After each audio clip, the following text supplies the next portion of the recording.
Let's be innovative. Let's challenge a norm. Let's raise the bar. Let's be the elite.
To be the best, one must beat the best.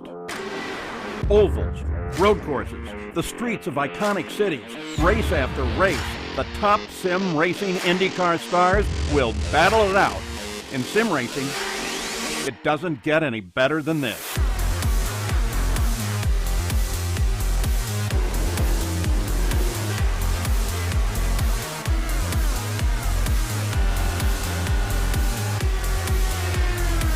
This is their battleground, for the checkered flag, for the glory, for the right to say they are the best.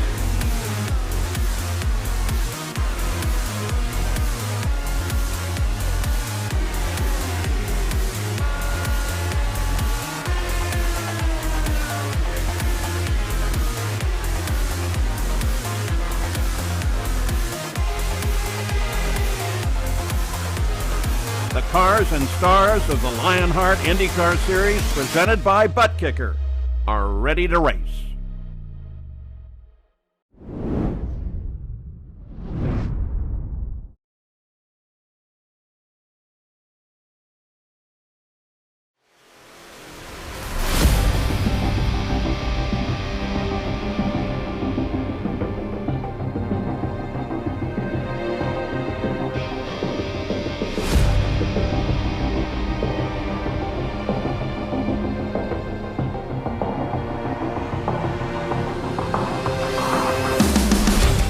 Adam Blocker is feeling the blues as the Lionheart IndyCar Series swings into the Music City. In his quest to win 4 championships in a row, an up and down start to the year has left him on the back foot. In stark contrast, Phil Krause has found his groove, and with 4 wins in 5 races, he is standing head and shoulders clear of the rest of the pack. However, it's a new challenge for everyone tonight as the Lionheart IndyCar Series makes its first visit to a track that will shred through the tires. This is Nashville, and this is the Next Level Racing Nashville 200.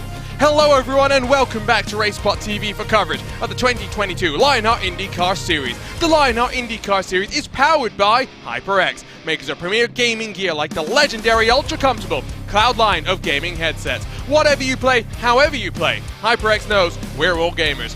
For more information on HyperX products, visit hyperx.com. My name is Arjuna Kankipati. Alongside myself in the commentary booth is the returning Justin Prince. And Justin, let's dive straight into our ButtKicker pre-race show. Last time out, it was a fantastic race. Again, we go to Silverstone. Lots of carnage at the start, and while the front of the field wasn't as action-packed as it was 12 months ago, the rest of the fight was so intriguing. The storyline heading out of that, though, as we grab a look at our Next Level Racing schedule, is the fact that Phil Krause, 4 wins in 5 races, his lowest finish, 2nd place at Long Beach on March 23rd. The best way to put it is simple. He's out-blockering Adam Blocker. We know how dominant Blocker has been in the history of this series, especially the past couple years entering this season. Well, Phil Krause, he's taken away all the momentum and then some, especially with that run at Silverstone where he outright dominated. But tonight could be a different story. This is a very difficult circuit you have to keep in mind when it comes to this schedule. And it's the first concrete surface oval race the series has seen in a long time since they raced at Dover back in Season 5. Some of the warm-up races in the build-up to today's action have seen the drivers actually blow through the tires, so it'll be very interesting to see which drivers have figured out the right in-car tools, the right way to get around this facility to make sure they keep those tires underneath them. Let's grab a look at our ButtKicker driver standings. Phil Krause almost 100 points clear. We're only 5 races in. He is running away. Alexander Van der Sat sits in 2nd with Adam Blocker in 3rd, just 7 points back from his teammate, and only 1 point clear of Jason Brophy.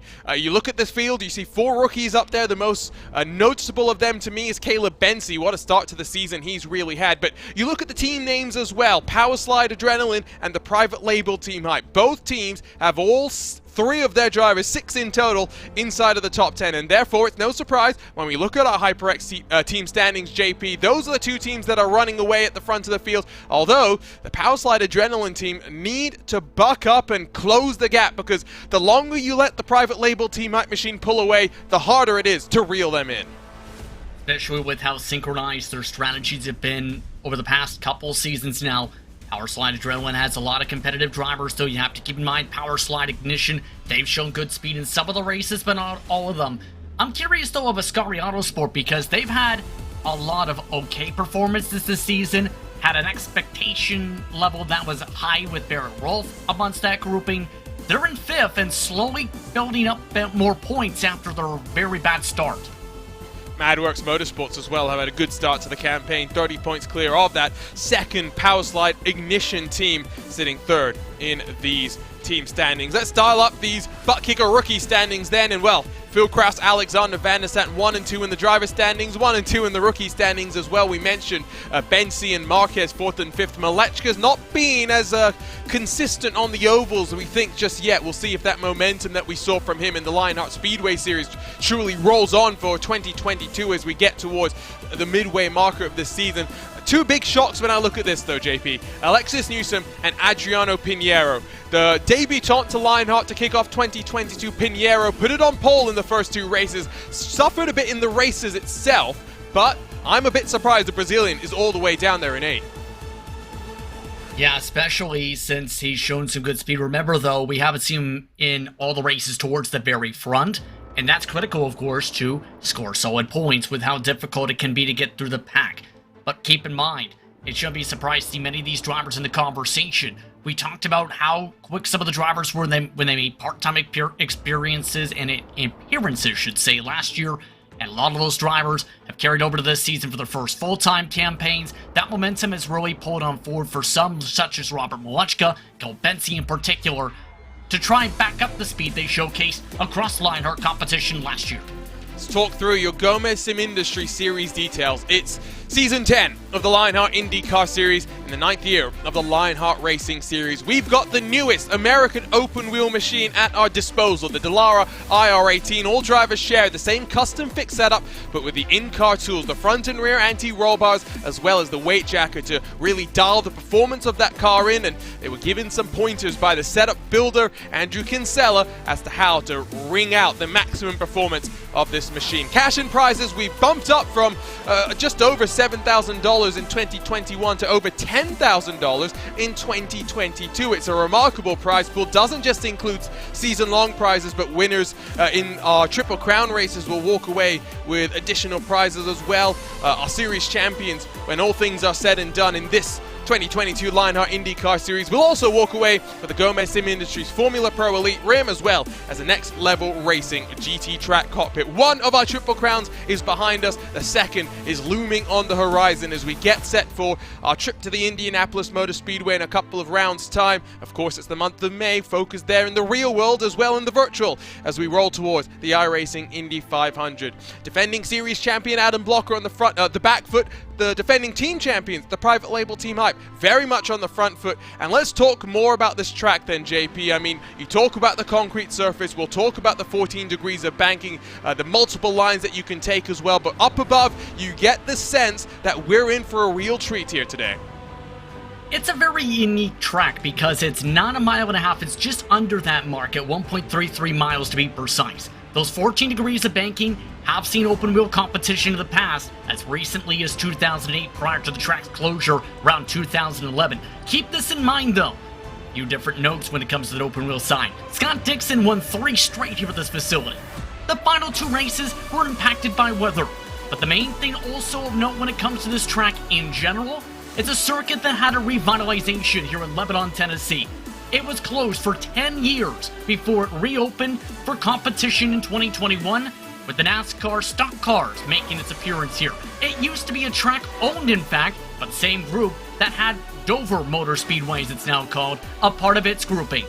Now, for these respective competitors, they're looking to try and get themselves settled in for what's going to be a difficult one. This concrete surface, known for plenty of surprises, plenty of difficulties, and plenty of the guitars playing in victory lane. Unless you're Kyle Busch, in which case you smash the guitar, but we do not advocate guitar violence here. And a shout out to the graphics wizards behind the Lionheart IndyCar Series, Tyler Graff, with a wonderful series logo and race logo, in fact, today for today's event. Just a minute left in practice before we get underway with the crucial 5-minute qualifying session. Why is it crucial? Well, because passing is expected to be difficult. Fuel saving is also going to be important. It's a 150 lap race, just around 200 miles, with a fuel stint predicted of anywhere from 47 upwards in terms of lap time, in terms of fuel stint. However, the tires will fade off as you go through the stint, so managing them is going to be important. But hypothetically, JP, you can make this a 2-stop race and put other people inside the danger zone if they come down onto pit lane. We're talking about this in length, and in particular, I've noticed this with some of the drivers in practice for tonight.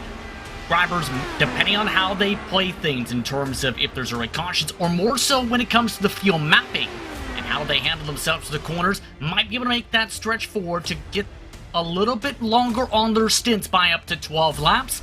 I think that's going to open up the potential range, especially with this different circuit. But the difficult part of that, Arjuna, will the tires last? Because here's a major thing when it comes to concrete surfaces, especially in the ovals, when it comes to this type of car, and in oval racing in general and iRacing. The tires tend to burn out more on the concrete surface, and that tire wear may lead to tire punctures. So history to be made here today. The first time the Lionheart Racing Series visits this track. We'll see the Retro Series visit in a couple of weeks' time as well. But 5 minutes on the board, a first pole position up for grabs here today. 4 drivers, have taken pole this season. Adriano Pinheiro, the first 2 rounds. Alexis Newsom at Kentucky at the end of March. Jason Brophy in the first of our Triple Crown races at the Tricky Triangle, the Pocono Raceway. And of course, Philip Kraus put it on pole just a week ago in our second of our road course races in this 2021 campaign. We'll take a look at the track. We'll take a look at the cars out on qualifying. And you already see it's gotten dark here. The clouds have covered the track, and that means you're more pedal to the metal. You've got to risk it for the biscuit, as they say. Absolutely, especially if you want to get yourself to the top of the board. Robert Letchka III and Jay Brandt, for example, tied themselves in practice with the 23 flats. Here's a thing to consider. Different racing qualifying sets for this round as well. So those drivers better have made sure they practiced with both of those setups. It's fixed series to make sure they know exactly what they need to do when it comes to these qualifying laps, especially since it was discussed for the drivers last round. Track position expected to be huge here today.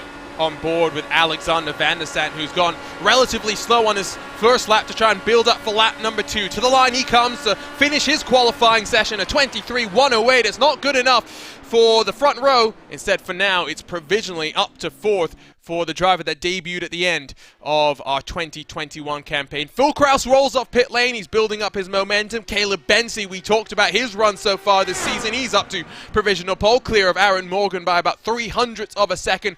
Look at these margins. Again, a 10 splits, basically the top 10. Seen a lot of times being put in earlier tonight, in particular in final practice by Philip Kraus. He tried several different times throughout the final couple hours before start of final warm-ups to make sure he was able to get things dialed in. He was around mid-pack in the final practice session, clipping a bit of the apron though in turns 3 and 4, and he's in the wall. Well, that's going to be Phil Kraus starting. Whoa, can he stop it before the line? I think he has. So, in fact, he'll get one more go to get a qualifying lap time in. Pressure's now on his shoulders to roll off and put a benchmark, a flyer in. Alexis Newsom, I think now, another car that's just building the speed. Connor Harrington from the private label Team Hype, only good enough for second. Caleb Bency looking like he might just secure his first Lionheart IndyCar Series pole position. What a storyline that would be for him. Could he control the pace of the race from there? Newsom builds up the speed. Jay Brandt's gone to 6th as we watch Andrew Kinsella working around the track. I'm really intrigued with the different approaches as Kinsella approaches a bit of the wall, and that will cost him a chance likely to qualify towards the front and have to take a tow down the backstretch. But for some of these competitors, they've been trying that top line, seeing if that would work for qualifying here. Only a few have done it. Others, they've tried to go to the bottom both times around. The main thing to think about, though, it is very tight off turn 4, especially if you nick that apron. It can send you right to the safer barrier. Phil Kraus. Galvin. Phil Kraus goes top, 23.030, back-to-back pole positions. Caleb Bency robbed of the chance to secure his first run to the green flag by himself. 2 end-of-line penalties to speak of. Sorry to cut you off there, JP. Adam Blocker, Joshua Chin have it all to do from the back of the field. Still a couple of cars yet to put in lap times. Andrew Kinsella, we saw his struggle on lap 1, still yet to come and put in a lap time. Lionel Kalisto the other, and this man, Robert Malechka, someone that we were expecting a lot more from in 2022. He also had to put in a tow during his first qualifying lap, though. This has to be the money lap for one of the quickest drivers in qualifying in the past year and a half or so in Lionheart. Can he do it? His warm-up was decent in the 30-second bracket to get fully up to speed. Won't be enough. Kraus was able to do it with just about half a lap to get up to speed. Can Malechka the third match him? 15 starts before this, 3 pole positions. Malechka's a flyer in qualifying through turn 4 with the pressure on his shoulders. The 91 dips down to the apron, 23.030 to beat. It's a 23.063. The margins are so fine. 300s dumps him down to 5th position. Wow, oh wow, we've got a race in store for us here today, and Philip Kraus will line up at the front of the field for the 2nd consecutive race in a row. We're ready, though, to stop the talking. We're ready to go racing. Let's go trackside here in the Music City, excuse me. Let's run you down through the starting grid for the Next Level Racing Nashville 200.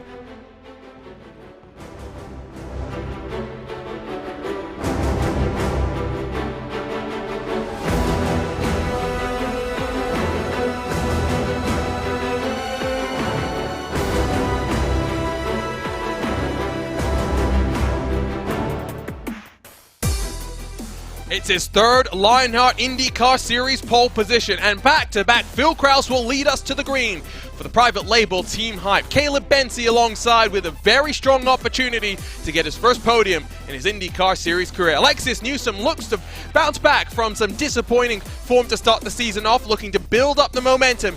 She'll be alongside Connor Harrington in the number 44 machine. Robert Malechka and Jason Brophy, the 2 friends alongside one another on row 3 with Aaron Morgan and Adriano Pinheiro, 7th and 8th positions. Rolling from 9th is Mitchell Riggs with James Brandt completing the top 10. Andrew Marquez and Alexander Van der Sat 11th and 12th, while row 7 sees Chris Fowler's Madworks Motorsports number 20 alongside your 2020 Lionheart Retro Series champion in Ryan Otis. Kite Bomber's back and Michael O'Brien 15th and 16th, while sharing row 9 sees Mike Rigney and believe, because it scrolled through just before I saw that, Matt Taylor. Stefan Larkamp and Brian Beard through the top 20 with Brian Carey and Alex Guyon right behind them. Tyler Graff and AJ Musselman 23rd and 24th, while shotgun from 25th is Tony Shaw and Joe Branch alongside him. Dustin Wardlow and Paul Jenkins behind them with Matthias Kraus and Luis Gonzalez Nunez through the top 30. 31st sees Andrew Kinsella with Jason Galvin alongside, two cars that have some work to do. Ron Hacker, Chris Lanini share row 17. Barrett Rolfe, again a disappointing qualifying for him. What does he need to do to get that car up there in the field? He'll be alongside Matt Houston on row 18. Final car with the lap time on the board, it is Adam Frazier, while Adam Blocker, Joshua Chin end-of-line penalties. No lap time down from Lionel Kalisto. He has got a lot of work to do along with those hard chargers he will be with. As always, we have onboard cameras throughout the entire field, but 4 very special ones. Let's run you through our featured onboards here today. Phil Krause has the Moser Racing onboard, redefining sim racing. Go further, go faster with Moser Racing. Visit moserracing.com. With the Next Level Racing on board today, it's Mitchell Riggs in the 09. Take your racing to the next level. Visit nextlevelracing.com. Ryan Otis carries the ButtKicker on board. Sim racing is better with ButtKicker. Visit thebuttkicker.com. And with the HyperX on board, it's Matt Taylor. Whatever you play, however you play, HyperX knows we're all gamers, and HyperX is always ready to game. What does Nashville have in store for us? It will shred through the tires. Who will get into the groove? Who will feel the rhythm in the Music City? 150 laps on the board. Phil Krause is looking to win 4 races in a row. To quote Justin Prince, he's looking to outblocker Adam Blocker to try and dethrone the king of Lionheart. Competition, commitment, excitement. This is Lionheart, and this is the start of the Next Level Racing Nashville 200. We're getting ready to go racing, and Phil Krause punches the throttle. We're racing in the Music City.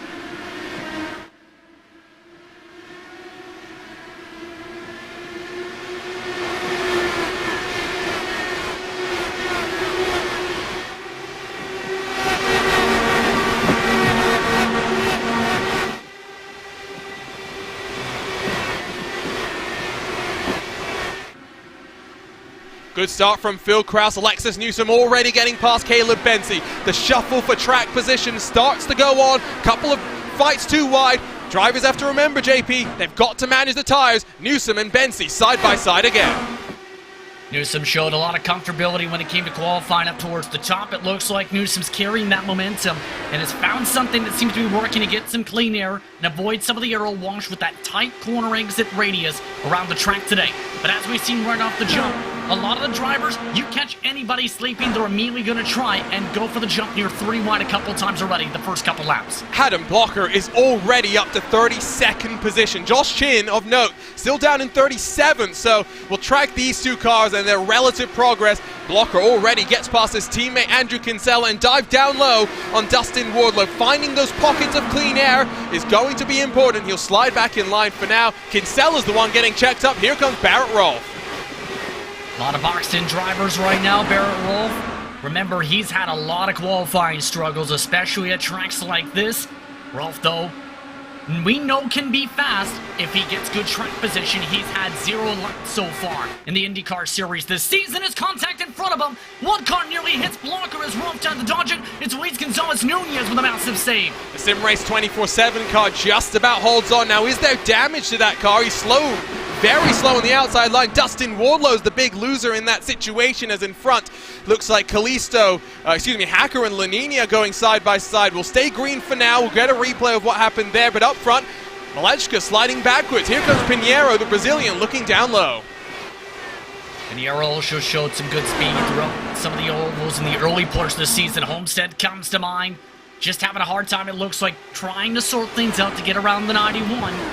Rhythm this track is faring out. You see the differences already, though. Looking like that top line is talked about with Newsom. Still kicking on in for others. Hearing there might be some drivers with some concerns with some of the shuffling we're seeing from another couple competitors at the head of this pack. You expect it to be racy. Let's grab a look at what happened here. So working down the back straight, it looks nice and tidy, at least for the time being. He's alongside with one of the black machines, and he gets a tap from Dustin Wardlow, and Adam Blocker inches from disaster. Wardlow actually got to the back end of him, and yes, with a lot more speed on Apex right there. Don't think he was expecting that bit of a slower Apex speed from the both of them. If anything, Blocker very lucky. His right front tire just didn't go over top the left rear of Nunez's car. grab a look on board with Adam Blocker and see from his perspective what happens. You see the contact, and now you see him just trying to shuffle down the track, and that is too close for comfort, and that's one of the reasons, among many, why end-of-line penalties are, to quote Lewis McLeod, our fellow racespottv commentator, suboptimal. You get put in positions where you really don't want to be. Here's a battle between Brian Carey and Tyler Groff. Carey's lost 3 positions on the start. Was talking to him before this race got underway as Alexander Van der Sande gets in front of Jay Braun. Brian Carey didn't buy the track before today, so he's had to get up to speed very quickly, but that's where JP, having the teams, right, the advantage in numbers. Powerslide have 7 drivers entered in this series. Having that knowledge base that's built up from the other drivers can really help you out. It can, especially if you get the chance to, say, sit down with some of those team members, be able to see how they've been driving on the track in their practice sessions, maybe as they're practicing even as the higher benefit of those 2 options. And it really helps accelerate things if you're brand new to the circuit and or don't have too much time to learn a brand new racetrack compared to circuits that you may have had, say, 10 years of experience at. Meanwhile, though, Mitchell Riggs, liking what I've seen so far from the 09. He's looking feisty, looking clean so far, trying to get around Morgan. Morgan was devastated after the incident that happened a week ago, or rather 2 incidents, both with Adam Blocker. On lap 1, Blocker getting loose through turn 4 at Silverstone, snaps that car around. Morgan nowhere to go, he goes around as well. And then as both cars try to recover into the final section of Village at the start of the lap at Silverstone, Blocker trying a look down to the inside. Morgan didn't see him, turned in, and Blocker was already there, a bit deep and optimistic, and Blocker making contact, taking Morgan out. That's the reason why Adam Blocker is starting at the tail end of our field here today. Morgan has lost a spot to Pinheiro, but still a long way to go, sits up in 8th. Not a bad start when all things are considered. Barrett Rolfe continues to fight. This time he's alongside with Matthias Kraus. I'm trying to fight because he's got good pace. He's just been trying to fall whatever cars Blocker has already passed. Ralph is saying it looks like he wants to be the next car immediately to peel that next driver back on the pylon. See, for example, others are seeing a possible opportunity to follow suit. Matthias Kraus trying to regather around Kinsella, for example. It's not easy to pass, as we've seen, though, already. The tire wear really starting to kick in. The fall already nearly half a second for some of the cars, especially Kraus at the head of the field. We'll talk more about fuel saving maybe later on. Stefan Larkamp chasing down Alex Gouillon, has a bit of separation to Tyler Graff. We talk about fuel windows, 150 laps with the indicated fuel window just under 50. We talk, though, about the tire fall-off. Undercutting will be powerful here, that is for sure. However, if we get a caution, an ill-timed caution, you're trapped a lap down. It is very much not a position you really want to put yourself in. Bomber's back had a look down low on Ryan Otis, the Madworks Motorsports teammate. Take 2 different lines. O'Brien runs the outside groove. Michael O'Brien very quiet throughout the season, trying to zip his way along that top, and you see Mike Rigney also trying to follow suit in the head of the field as well. Rigney, remember, is amongst those who has really rolled some of the strategy dices throughout the campaign. It's just been the matter of trying to outsmart the others, playing 4D chess, so to speak. Rigney, though, this time has someone on the box with him, one of the drivers. It's Sam Crow is working with him tonight. Always useful to have that second opinion in a race where strategy might decide it. Phil Kraus already 1.3 seconds clear. We did expect the clean air at the front to be important, but he's already catching those behind us. Adam Blocker, Barrett Rolfe trying to figure out who's going to lead the charge forward between the two of them. Mitchell Riggs gets past Aaron Morgan. Morgan back to 9th. Seen that coming with how feisty Riggs was getting a couple laps ago, in particular on the bottom of the racetrack, just having a hard time with the aero wash through 3 and 4, as well as making sure they weren't side by side on exit of 4, because as we've seen in qualifying, very easy to knock the wall down. But here's the main thing. Some of the team members are starting to work together. See this contingency, for example, right now. You have O'Brien, Fowler, and company work together. But then you have battles like this one. And how quick is the pace already for some of the drivers compared to front to back? Half a second a lap. It's nearly to where Kraus is a quarter of a track behind this main pack of cars, 23rd on back, and might be dealing with traffic in the next 10, 15, 20 laps. And that's why, if you are Kraus, you maybe bump it down into a map 5. You save some fuel, you save the tires, you try and just play the strategy out as long as you can. On board with Joe Branch, who's going to have now a look down to the inside of That is Tyler Graf. Brian Carey loses out there to his fellow Power Slide crewmate as, oh, he's almost up into the wall. That's an airtight moment once again, and what did I just say? This track is very difficult in a stock car, let alone in an open wheel car. It's very easy if you miss that apex, especially corner off, you end up potentially knocking into the safer barrier, and it can potentially build up lots of damage. You need to be careful as a competitor and smart if you want to try and make a pass of that part of the track, and make sure you're not one of those cars washing up. One car just did that, is in the grass. Jason Galvin, the 42, shortcuts the tri-oval at Swore, slides up the track, but wrangles control of that 42 machine. That was good heads-up driving. We stay green. I seen that right in the backdrop. It looked like he was on his own, but he almost went too quick on the throttle more so. With a bit of weight jacker as well, kicked him into the grass, and here's another main thing. In-car tools will be a major talking point and have been a major talking point. This track is no exception, because drivers were expected to use a lot of it today, Arjuna, and some drivers may be trying to go even more than the a lot of weight jacker recommended. You've got to stay on top of the tools. You've got to be proactive. You cannot be reactive. Let's have a look at the RaceSpottv replay and watch us. There you see the snap, and good job to get it straight and then over the grass when you've got less grip to make sure that you don't spin out. That was good driving from Galvin, but unfortunately now he is going to probably drop a lap down. He's still technically in the draft of Dustin Wardlow, but very, very close to falling out of the leading pack. There's your leader, though, Phil Kraus, rounding himself across the back straightaway, as we grab a look from the viewpoint of Barney the Flagman. Lap time here about 24 seconds right now, JP. Jason Galvin, 20 seconds back from the lead. One car already one lap down. Adam Frazier had to, in a hurry, reconnect to the server just before we got underway. Yeah, had some technical issues right before the grid started rolling, and because he had to start from the pit lane and was one of the final drivers in qualifying. In fact, one of the drivers who was at the bottom of those recording times, he had to go the full length of the pit lane. That cost him the full lap by the time he got to the pit exit, compared to someone who may have that same situation qualifying top 10. Looking at a couple different battles in the heart of the field, though, still see the differences compared to lighter traffic and heavy traffic in terms of how some of these drivers are approaching things, but also how some of these drivers are trying to sort things out compared from 7 to, say, 31st. There's a bit of side-by-side just in front of this battle where we are watching Lionel Kalisto. I believe that's Brian Carey again resuming the hostilities with Tyler Graf. Those two seem to have magnets on each other's cars and continue to squabble amongst each other. Matt Taylor, Mike Rigney as well, close with one another. That 0-0 hunting down Matt Taylor. Do watch Matt Taylor. The word from the paddock is that Taylor's been quite good at conserving his tires, and in a tire-limited race, expect him to be the one running some alternate lines as we get deeper and deeper into this run. Already halfway through the fuel window. Barrett Rolfe, Adam Blocker. It's good to see the fighting, but Adam Blocker will be thinking the more we fight, the less time we're catching, the less able we are to carve up through the field. As a matter of fact, these drivers already 17 seconds back, and if anything, their progression forward has gone into a brick wall.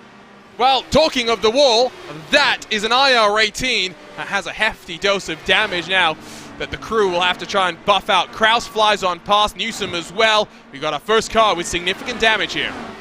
And Kraus is also with suspension damage because the reason for that contact down the front, Kalisto got loose right in front of Kraus, and Kraus has a right front tire down with the chassis. Massive trouble out of turn 4. This would be, yes, right there. A little bobble with the weight jacker right along the front of Kraus, and a hard contact for the both of them. And not much the German could do, and if he is in Germany, it's a late night for him. Won't be thrilled with how that, or early morning, depending on how you look at it, won't be thrilled at how his race has potentially been ended. Traffic does mean Newsom is closing. Gap is down to 0.8 of a second. First car they'll catch up to is Dustin Wardlow, then 1.5 seconds before they get into the meat of the field. I think that's going to be a major trouble spot, that traffic, in the next little bit, because it's going to be pretty heavy. And I'm curious how it plays out. Are we going to see a Phoenix style of traffic management, or will we see Dustin Wardlow knock the wall down in front of the race leaders? We'll get the latter of the two. Turn 4 seems to be the problem spot for many of these drivers. We talked about needing to be on top of your tools, and Dustin Wardlow has decided that he's not going to cause any issues. He's going to take the tow back to pit lane. The Candyman drops then out of the running order. And again, we'll go back to those in-car tools. Front and rear anti-roll bar. You want it loose, you want it, if you want it free, you go one way. You want it tight, you want it to be a little bit more plowy. Maybe as you run through the run, you progress to being a little bit more free. Got to make sure on top of that. The weight jacker as well will help you, and I think that's one thing where drivers sometimes find themselves just a little bit back on, you know, in terms of responding to where they are. We'll have a look at what happened to the Candyman. Compared to the very loose weight jacker moments, this just as simple.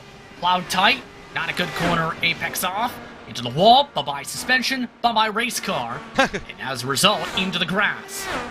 Matthias Krause is back on track, by the way, rolling off a pit lane. So is Lionel Kalisto, both 5 laps down, but seems like the damage that they incurred was, at the very least, not significant enough to drop them out of consideration here today. Well, we're in this single file stretch of the race where the tires very much have burned through. Barrett Rolfe past Paul Jenkins, that's really the only bit of action that we've got, but let's take a look at our Motor Racing driver profile, and it's someone that does enjoy a short track. Now, this isn't a short track, but I think those instincts of preserving your race car and moving forward will be important. Brian Beard, 91 career starts, going back to season 5 when he started his career at America's National Park of Speed. 28 top 10s, 2 top 5s, but more significantly to me is 2 pole positions. He's a driver that knows how to extract speed in qualifying. Yeah, we've seen it in particular at a lot of the bigger tracks. Last season in particular came to mind where he seemed to start towards the front at tracks like Pocono. Tracks such as Indianapolis showed good qualifying pace, and if I remember right. Beard's someone that, when the bigger the track is on an oval, the more consistent he can get. I like the speed he showcased in this series. It's just been the trouble this season of getting himself fully in the conversation. He's been borderline top 10 throughout the season as, this is a call. Jenkins is pitting before lap 40. This is a call, now is it the call? He's banking that the undercut basically is going to work in his favor. So he's going to box early, get some fresh Firestone rubber on his car as Joshua Chin boxes out Andrew Kinsella. Chris Lanini's going to try and look down low. It's the last time that we'll see Andrew Kinsella as a competitor who is not married. This coming weekend, he's got his nuptials as he marries his fiancée Sophia. Sophia's watching. We wish you the best as all. Brian Carey, Joshua Chin almost made contact. Carey up into the wall. Does this bring out the caution? This has to. He's spinning down the track. There it is. And that is not what Paul Jenkins would have wanted to see. He goes 2 laps down in the blink of an eye. And it just looked like things were okay after the 3-1. If anything, a very slight graze from Chin. And then, here's the weird part of all this. Carey about 5-6 seconds later almost, 3 seconds later I should say, just then goes straight up the track with a little wobble. That's enough to catch him off guard, and up into the safer barrier he goes and completely destroys the car. Now I wonder if there's any damage to his machine. So let's ride on board with the Canadian as he works into turn 2. Ooh, I think what happens is he lets off the steering in reaction to what he thinks is about to be a 3-wide moment on the entry to turn 1. And by the time you turn back in, this track is so high commitment, so high speed, it was too late to do anything about it. Yeah, you see, here's why he was under attack here. You already had Tony Shalwin trying to take a peek. You had Joshua Chin the past couple laps trying to run the Darlington line at Nashville and making it somewhat work in the 30s. And then right about here, they grazed just a tight bit there. Everything looks okay. And then right there, he just has that wobble that sends him a little bit too tight. That one little reaction where it goes from normal steering to straight is enough to just send him right into the wall. To be fair, now that I've looked at it from up above, I don't think he was opening the steering. I think he was forced to open the steering. Not much that Brian Carey could do, but the field will come in. Paul Jenkins will get 1 lap back. Will he get 2 laps back? I don't think he will. Who wins the race off of pit road? It's an important time to execute on pit lane. Phil Krause is going to be close with Newsom, but Newsom will slot into 2nd. Bensi 3rd. Harrington 4th. Brophy, then Malechka with Pinheiro behind him. A car spinning on pit lane. Now, who is that? Joe Branch. In the middle of the pit lane, too, and is still trying to get going. This has just turned disastrous. When it comes to Branch, he was having a decent run before the caution. Is that Joe Branch? I think it is Joe Branch. Or whoever that is in that sequence, should say. There it is. I thought black and orange, it's got to be Joe Branch, and it was. Let's have a look at this one. I wonder if there was contact or if he spins it by himself. So It's going to be on exit. He's going to drop off, get on the power, and I think just going to light up those rear tires and sloop it around right now. Let's take a look. There he goes, already spinning. And yeah, there you go. And then just lights it up a second time. Wow. Tony Schauen lucky he didn't T-bone the side there, and then it's an adventure to get back going. To put it simply, for Joe Branch, he puts in sim, whoops. I get the feeling that actually what happens is he lit up the rear tires, got them heated up when he initially dropped, and then by the time he got back onto the power, let's just say the tires didn't like it. You're exactly right on that matter, because you light up those back tires, catch a bit of a slide, then in some cases it comes up in particular during, say, an accident where you're getting back going up to speed after locking it up and getting back rolling. You end up thinking, oh, we're stable, let's go back on the gas. You light them up again, you end up spinning even more so, and it usually ends up being the bigger of the two. Reminder, you're watching RaceSpottv and ESTV for coverage of the Next Level Racing Nashville 200. A shout out to Next Level Racing, who do some fun stuff with us. Couple of, feels like weeks, but in reality it was months ago.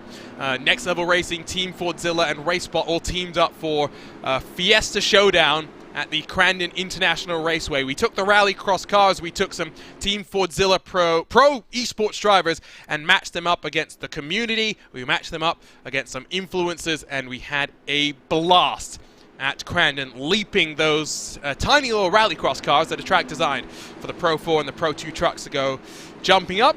Keep an eye out as well, there may be more things coming up on the horizon. We'll get back to green, working lap 45, but crucially, we didn't see green flag pit stops other than from Paul Jenkins. And the reason why I bring that up as significant, JP, is drivers have been told they have to enter pit lane on the entry into turn 3. They must use the access road. That is every car, whether it's a pit stop under green, whether it's a pit stop under caution, must use the access road. And for those who may have not ran this track before, may not have gotten the chance to practice on that type of configuration sequence before, that can be very difficult, to say the very least. So you have to be smart when it comes to that, as, what is going on here?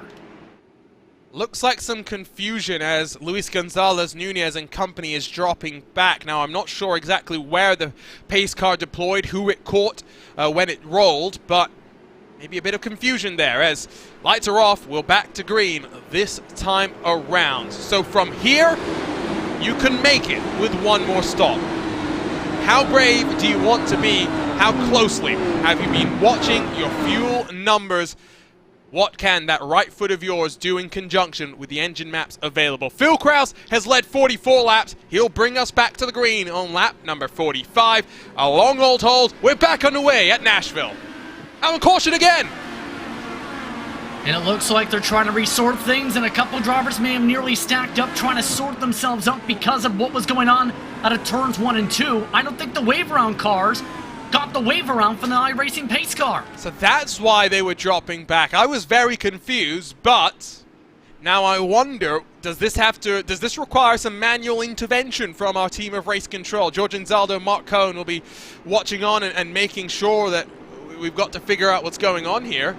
But at the very least, they weren't sorted out, Arjun. If they started the way they were, it would have been a tough spot because you had 6 or 7 cars and nearly at a dead stop at the bottom of the racetrack.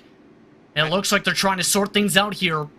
Yeah, now they might have to extend it. There it is. Lights back on. And they've stopped it. They've completely stopped it as well. As in, stopped the cars out on track. Bit interesting of a scene, but first time we've come to Nashville in Lionheart competition.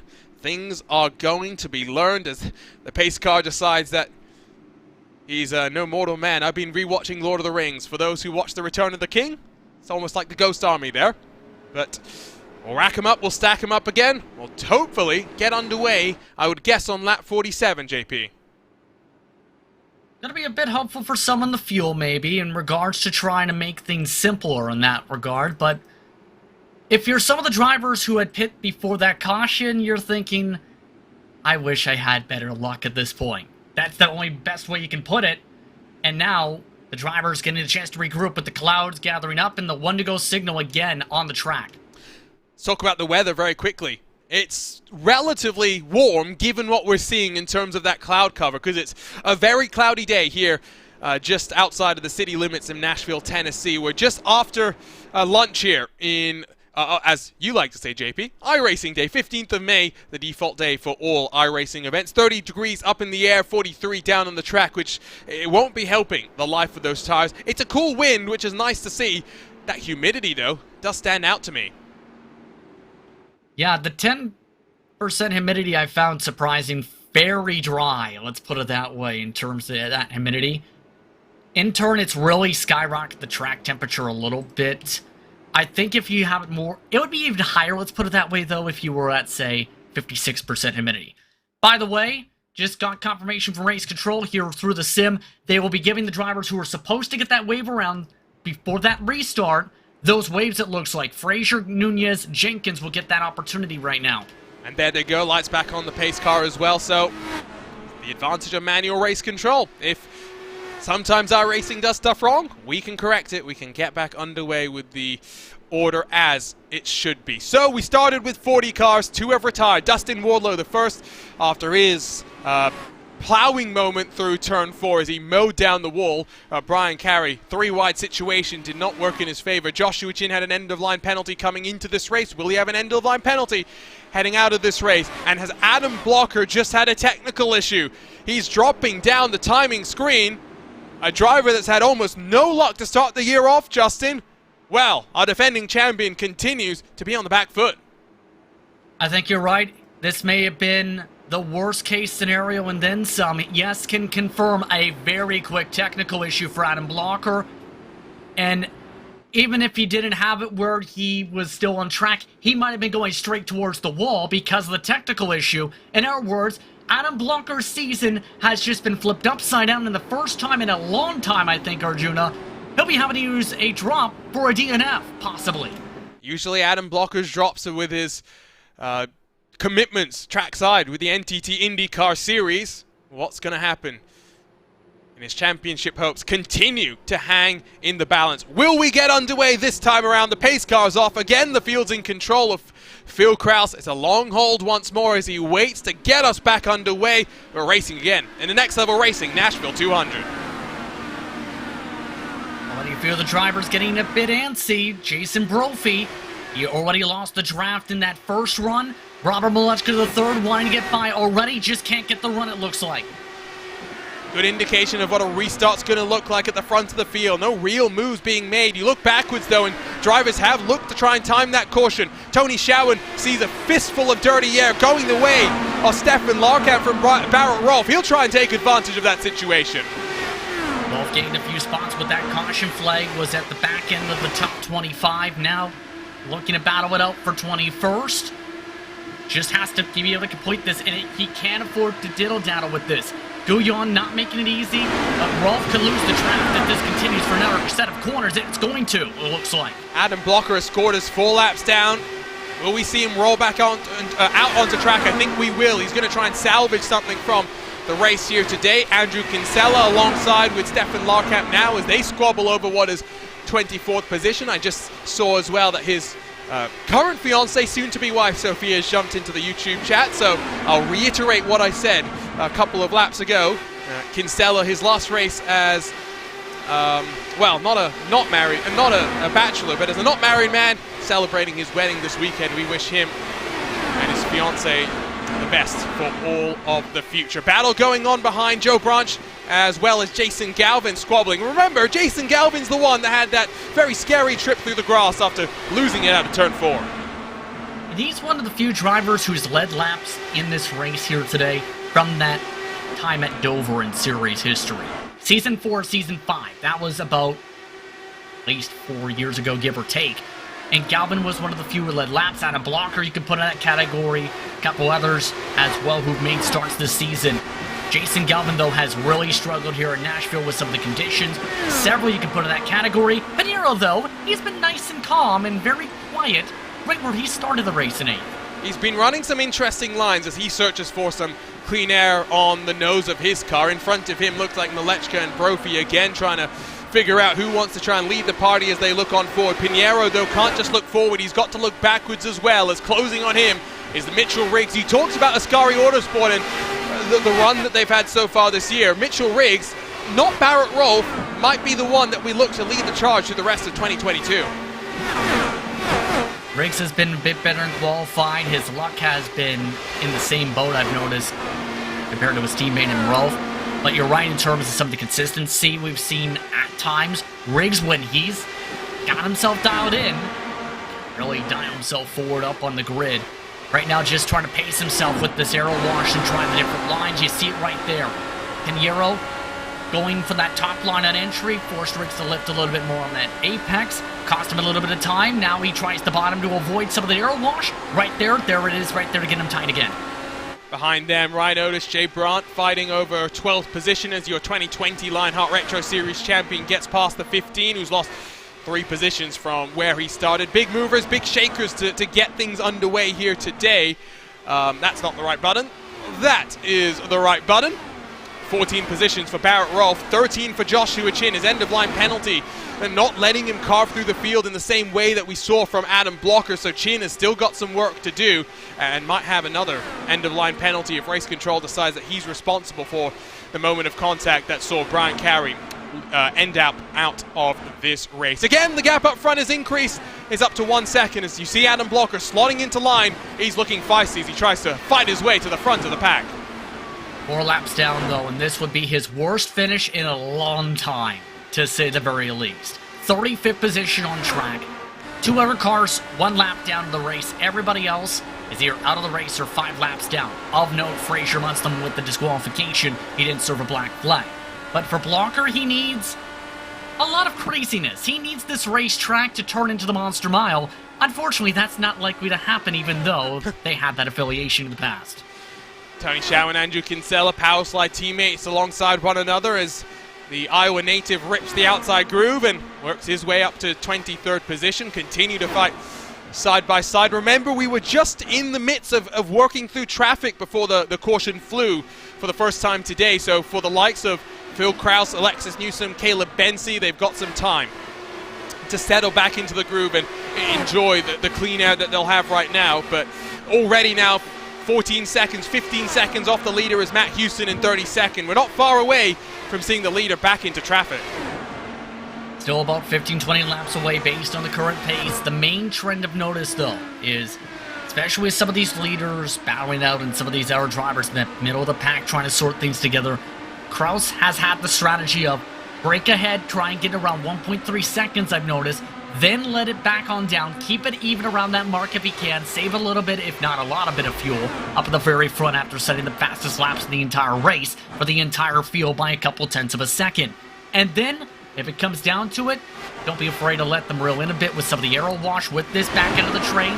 That's what happened last run. Wouldn't be surprised if Krause tries that again, especially with how treacherous things were getting back around this grouping of the 20s last run.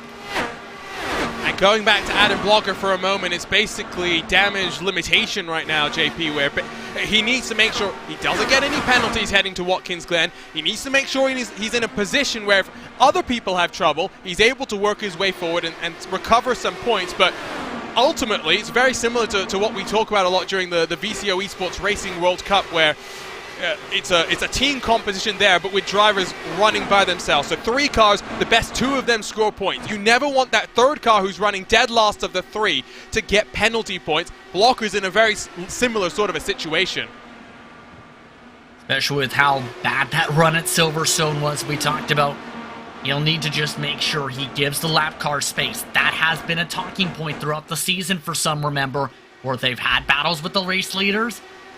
And incidents happen involving some of those groupings. You need to be smart. If you're Adam Blocker, he's looking that way right now. He's been letting the leaders fight, but also knows he's got fresher tires because the technical issue by a couple laps.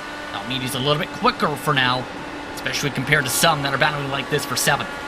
Already getting to the halfway marker of the race as we jump on board with our Next Level Racing onboard. Excuse me there. Looks down low. Malechka gives him some dirty air. They're losing track. Malechka got passed by Alexander Van der Sant, who's trying to bring the fight to Jason Brophy. When you look at it, not just from the individual drivers championship here, JP. You look at it from the team championship. Blocker struggles mean that, again, with Phil Krause, Connor Harrington, Jason Brophy running inside of the top 5 for the private label Team Hype, they continue to extend their gap at the front of a HyperX team standings. And that's a great point to bring up, because remember last year, Blocker was essentially scoring points for his own one-team grouping. The rest of Power Slide Adrenaline had their own contingency. This season, he's paired with Alexander Van de Sant. You also put in Andrew Kinsella amongst that grouping, etc., as on top of the Power Slide Ignition drivers, such as Robert Malechka III. Here's the tough thing, though. For Alexander Van de Sant, he's been inside the top 10 for much of this race. Started in 12th, he's in 6th. Decent points haul there. But outside of that, everyone else who's amongst that part of the garage for Power Slide has really struggled today and are outside the top 15. Kinsella has really struggled too in 23rd. As here's a look at the ignition car. Well, let's go and contact Pinheiro. Malechka, Riggs gets involved with their caution for the second time today, and Malechka and Pinheiro are done. They're dusted. Will Mitchell Riggs emerge unscathed after bringing that car down to pit lane? What did I say about being careful off turn 4? And being careful side by side. If anyone slips up, if anyone clips the apron, if anyone gets tight on corner exit with how tight that exit is, you slam the wall. Malechka III says he thinks a throttle may have broke on his car, as well as it takes all 3 of them up into the safer barrier at various points. Hard contact, Pinheiro and Malechka III. I mean, I wouldn't be shocked if both the left and right rear on that car have broken significantly. So you'll see Pinheiro gets a little bit squirrely, then Malechka, well, I mean, you could make the argument, I guess, if you wanted, that maybe Malechka could have left a little bit more room and run up a little bit high. This will be a good view from Mitchell Riggs' perspective with the Next Level Racing. Pinheiro might even have clipped the apron very slightly, and then, oh, no, never mind, take back what I said. He slides all the way up the track. And here's the thing, you clip the apron at Nashville SuperSpeedway, you push tight just like that. Stock car, open wheel car, doesn't matter. And it will have big ramifications as a result for the field, because mixed strategies, Brophy, Van de Sant, Marquez, amongst those coming in. Most of the field is staying out, though. Now, it is a bit early to make it to the end from here. I guess what they're thinking is the run was about 30 laps, which was in the ballpark of when drivers thought it would be worth it to come down to pit road, get some tires, and run, try and carve their way up through the field. Van de Sant might even beat Brophy off of pit road. It's going to be neck and neck, but I think he's a nose in front. Van de Sant might just have pulled a blinder there on pit lane. 4/10 slower from cone to cone was Jason Brophy. Yeah, Brophy's had some struggles. Oh, and hearing something may have popped up there. Pit exit closed. Oh, no. That's a penalty. So the field had yet to roll through. That's an end of longest line penalty, I believe, at least. I'm not seeing anything thrown from iRacing just yet, but you can see Jason Brophy is slowing down. Van de Sant hasn't done so just yet. Yeah, Brophy has to let by the spots. Looks like Van de Sant also in that grouping, so they'll have to be behind everybody else on this strategy. So take them out of the equation for the battle up front. 19th on back pit, but many of those drivers losing time. Mitchell Riggs, main thing he had to do was change the front wing. He's still in a decent spot, second off the lane in the pit lane. Off the pit lane now because of that. Yeah, when all things are said and done, it could have been worse for Mitchell Riggs. Now we get to see what old tires are like compared to new tires. Blocker's persistence has paid off, by the way, in front now of Malechka and in front of Pinheiro. So still 4 laps down, but you make do with what you've got. It's as simple as that. Now, pit exit would have been closed, JP, because we've got such a big field. The entirety of the field has got to pass by the pit exit before they'll open it for cars on pit lane. Exactly. Yes, there's that access road when it comes to this circuit, but you have to remember at a lot of tracks, especially the 1.5 miles, especially tracks of this similar shape, even a little bit smaller like this one, you have to wait until you get that signal from the in-sim saying pit exit open, be able to roll on forward. You have to come to that full stop. You cross the pit exit line at all. with it labeled as closed, and depending on the severity and where you do it, you will end up being in a spot where you end up getting end of the longest line penalties. So we're looking at, what, a 78 lap race or so from here. Now, of course, by the time the lights come off, it will be slightly different. But if you are a car that is yet to box, you're looking at coming into pit lane in probably 10 to 20 laps time, from which point you could make it to the end, but with fuel saving.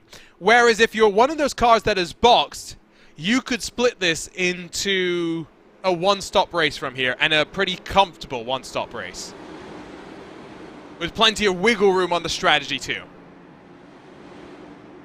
Exactly.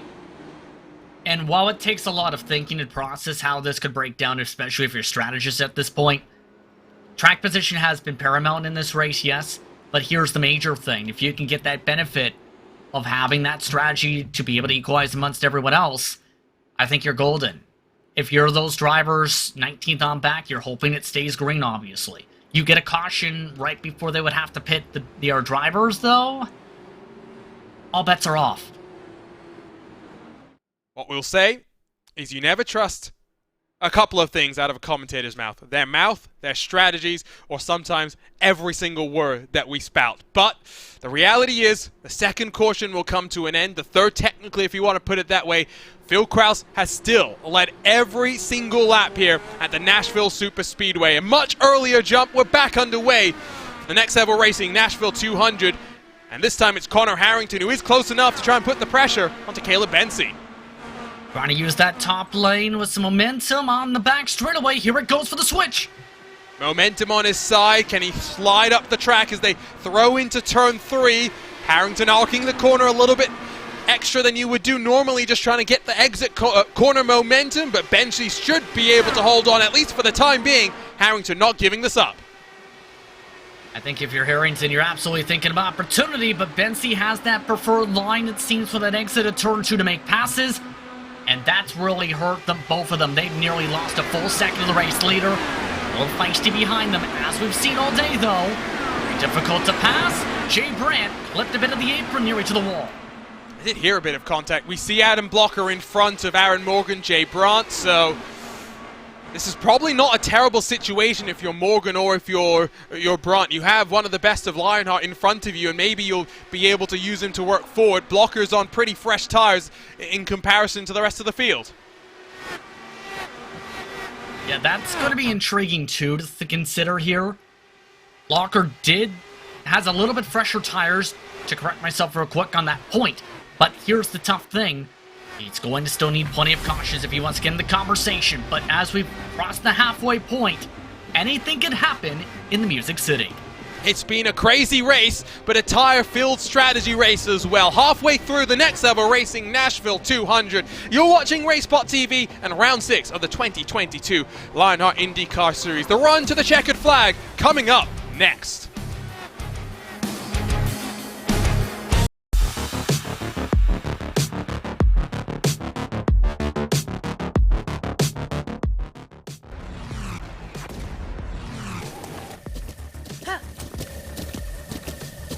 With the ButtKicker Gamer 2, what you see and what you hear is what you feel. ButtKicker, the future is feeling.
welcome back to RaceSpottv and coverage of Round 6 in the 2022 Lionheart IndyCar Series. We're live in the Music City for the Next Level Racing Nashville 200 in what has already been a crazy race with big championship implications. Alongside myself, Arjuna Kankipati, delighted to be joined by Justin Prince. And Justin, past the halfway point of this race, one driver has led every single lap. Phil Krause looks to win 4 in a row to kick off 2022. He's been controlling the tempo with the clean air all race long. He's controlled the starts and the restarts with precision. It's been difficult to keep up with car 19. But here's the thing, when it comes to this racetrack, the main trend has been attrition, and more attrition. Off turn 4, plenty of drivers have bidden the course, that is, the exit into the tri-oval. This is not an easy night. This has not been an easy night for drivers to handle themselves. This will not likely get easier as this race goes on and the strategies unfold, with many of the drivers in the pack going to have to think about pit stops here soon. One thing to note, though, of course, is that we have seen it settle down out of turn 4 somewhat, as Tony Hsiao and Joshua Chin on the entry to turn 3 are fighting side by side. We got those tire strategies coming into play, working lap 46 for many of the drivers that didn't come down pit lane through the last cycle of pit stops. Alex Guillon and Andrew Marquez are 2 of those cars. The first car that has pitted is Mitchell Riggs, who, after being involved in that contact that saw the caution fly for the second time today, already back up to 13th position. Well, part of that has been because around this grouping of cars you're at the moment on screen, it's been a powder keg of battles because they've nearly bumped and banged each other several times in this grouping. Drivers such as Jason Brophy have tried 3 wide a couple times. It has been dicey, to say the very least. It has been nerve-wracking to look at, even with how close some of the drivers have been making contact down the backstretch. So 89 laps about to be in the books. There we go. Phil Krause crosses the line as Kite Bomber's back and Mitchell Riggs, the 2 Ascari Autosports teammates, swap around up in front. Can make it from here. If you pit, it would take some mighty fuel saving. That's the word that we got. To give you some numbers, some hard numbers, it's a 60-lap fuel tank with the slight reduction that we've got for these races. So in terms of gallons, because I'm a liters person, unfortunately, that's about 15 and a bit gallons in the tank. We're looking at, for a 48-lap run, 1.23 liters a lap, 4.08 miles per gallon. To go 60 laps, you need 0.98 liters per lap, or 5.1 miles per gallon. That is not an insignificant chunk of change there, JP. That's a lot of fuel mileage you'll have to try and save. A lot of fuel, I should say, in the tank in of itself, that you really have to try and maximize how you have the fuel settings, as well as how you try and do that saving, because it's very difficult in some cases to do that fuel saving. You need to be smart with it, and for some, they might not be even in the prime position to try and save, because as we've seen in some races, drivers have tried to save by bleeding the top of the very start of the run when it comes to this Dallara IR18, and it hasn't worked. In other cases, it has worked. It's a case-to-case basis, and that's the tough thing. It comes down to the driver's skill to do so. Alexander Van der Sant's recovery sees him get past Jason Galvin in that 42. Galvin will have a fight back down low. Last time Galvin was in HyperX victory lane, Phoenix last year. There's been a debate going on in our YouTube chat as to whether this is a short, and let me make sure I've got this right, because I think this is a good way of putting it. Is it a long short track or a short long track? That's the debate that's been going on. Do let us know what you think. Which way do we think about it? The configuration here, of course, in terms of the aerodynamics, more like a speedway, but maybe it would, if we threw the short oval package here, a bit more downforce, a bit more grip, how would that race us? Now in front of Ron Hacker and AJ Musselman, Joshua Chin inside of Alex Guillon. Chin from the tail of the field up to 18th position. Chin's had a horrific day, to say the very least, in that private label Team Hype machine. For much of the race, Chin had been boxed in, it seems, stuck in 30th place. Then the caution started to help him a little bit to gain some of the spots. He's been decent in the middle run. This is the best he's been position-wise all night. This is not what we usually expect to see from Joshua Chin. We usually expect him in this situation to slowly, methodically make his way ahead. He hasn't done that, as some of these drivers, in particular, he's had to fight. Well, they've been really not wanting to be passed. No, Tony Showen doesn't want to be passed by Jason Galvin. It's a momentum race right now. We're not talking about swings and roundabouts. We're talking more just who's going to find that right line. In some ways, it is racing very much like a speedway race on the stock car side of things. Which lane are you in at the right time? Where do you find those clean pockets of air? As the muscle man trying to defend from Alex Guyon around the outside in that Raven Lavoie motorsports machine. Yes, indeed, a little dicey still in Mondstadt. Trying to think things out smartly, though, when it comes to how these cars have been trying to fare out. There's been near contact amongst them a couple times with how dicey it's been. Guyon, good on the short run in terms of positioning, but he's been falling off. In fact, he's the last of the drivers who did not come into pit last caution, should say. And right now, he's falling back and then some. In fact, a lot of the drivers who stayed out the previous caution, that tire were really starting to pop up a bit here. Adam Blocker onto pit lane, so he should be able to make it from here to the end and salvage some points after a technical issue dropped him out of the race. Phil Krause is coming, and coming on fast in this challenge for not just the championship, but for the consecutive win record. We mentioned it at the start. Phil Krause currently out-blockering Adam Blocker. 5 wins in a row last year for Adam Blocker is a Lionheart record to start this year off. Phil Krause, 3 wins in a row coming into this one, has already finished inside the podium in all 5 of our races. Pit stops underway. Caleb Bency and Alexis Newsom, the first cars to blink. Second and third spot in particular, and that makes it really intriguing. Can they make it 50 laps? That's going to be the major telling sign. The drivers, even with all the pace laps and some of the craziness that happened during that last sequence of cautions or two, 59 laps, the furthest they can go in that stint. Bombers back amongst those coming in this time around. Also coming in, the race leader in Krause, who had a sizable advantage. Will this work out for him, especially since he has drivers coming out of the boxes around him? First lap's not led by the number 19 machine as he slow rolls it down into the box. Got to execute for what should be the final pit stop today, cautions aside. Matt Taylor going to come down to pit, gives the lead over to Michael O'Brien. Nice tidy spot from Phil Krause as he rolls himself off a pit lane. Now, with the undercut being important, have those cars that box been able to close? The most significant, of course, is Alexis Newsom, already out of turn 2. It's going to be close, but Krause in front. Krause still with that sizable advantage. Joshua Chin amongst those really trying to stretch it. Michael O'Brien is the only driver who stayed out in the last caution flag, who has sizable track position, who has stayed out in the sequence. Everybody else hit the previous caution, and this is now the major discussion thought. Do you try and go as far as you can on the tank and have that tire difference and try and reel them back in? Do you split up the middle? Do you try and counter? How do you play this? That's the major thought as we see some more drivers in and out. It's Matt Taylor merging back out onto track, getting up to speed as O'Brien will pit this time around. Leaves Mitchell Riggs, Andrew Marquez, Josh Chin, Alexander Van der Sat, and now AJ Musselman as the cars that are in the lead. Of course, they are yet to box. They're working lap 34. And if I was them, I'd consider boxing in about 5 laps time, JP. Get those tires to around the 40 lap margin, then pit with 40 to go. Keeps your tires just a little bit more fresh. That was originally my thought here too, especially with some of the drivers track positioning wise and how much they're going to be losing time in turn. The fresh tires for reference right now.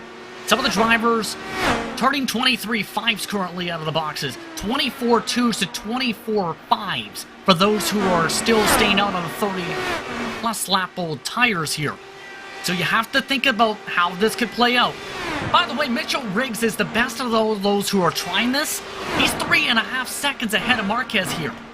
Although about half a second slower than Phil Krause last time by. These cars are in the danger zone. We should point that out. Phil Krause is a lap down, as is every other car that boxed this most recent cycle of pit stops. If the caution flew now, it would really damage their chances of walking into HyperX victory lane. Alexander Van der Sat has given up, I think, some track position to try and save some fuel, save some tires as well. We'll see how things shake out. They should box, I think, in the next couple of laps. Not much fighting going on at the front of those cars that have already boxed. The big fight is between the Retro Series title protagonists last year. It's Aaron Morgan, Matt Taylor squabbling once more. See some of them in particular still trying to run the very top line. Taylor amongst those who have been very close to the wall the past couple laps. take advantage of those struggling a little bit, like Joe Branch. Still inside the top 10 amongst the stretching out strategy. Taylor, he's in a very solid spot. I will give him credit because amongst those who have pit so far, he is 6th in terms of that strategy choice. I think Robert Malechka has called it a day. I can confirm he had some hardware difficulties and was able to get it reset, but 14 laps down has decided it's not worth fighting. The next car in front of him, 8 laps adrift. Aaron Morgan getting past that lap traffic gives him some separation from Matt Taylor for the time being. Mitchell Riggs continues to lead, but now last time around was 2/10 off the pace compared to Andrew Marquez. And the difficult thing for Riggs is going to be in that 09 machine, JP, that he's not got the benefit of clean air anymore. He's got some traffic that's in front of him and trying to work around. Phil Krause has already got his lap back. Next in line will be Alexis Newsom. Not as close compared to some drivers have really had to deal with. It's, if anything, a small whiff of it at this point. I'm not panicking too much if I'm Mitchell Riggs, but here's the thing. If there's a caution flag, it absolutely puts him in a great prime spot here, and that's, I think, especially with how his luck's been this race and his team's luck has been all season, that might have to be the play for a couple of those cars. As we take a look at the Hornet's Nest of cars still trying to cycle through, Rigney amongst those. He's trying to get by Tyler Graf, Chris Lanini, who are also on the old rubber. All right, Rigney has boxed. He'll try and get past Tyler Graf, and then Chris Lanini as AJ Musselman is coming down onto the pit lane for the final time today. So with 37 to go, he'll roll back out onto track. Still waiting for the rest of the cars. I have to assume maybe what they're just waiting for now, JP, is potentially a caution, because otherwise I would have thought they'd want to come down and pit. The tire differential, we talked about how difficult it is to pass here today. It's not significant enough that with the margin that they're going to have if they box at the end of the stint, they'd be able to rock it around. They'd need some help, for sure. Here's the tough thing, too. You have to strategize as a driver, too, even if you have that hope of that it might go green. You have to think about that big picture-wise as a competitor, because you can't really 100% guarantee if there is going to be one in this series, keep in mind. So you need to be able to think about it long-term picture.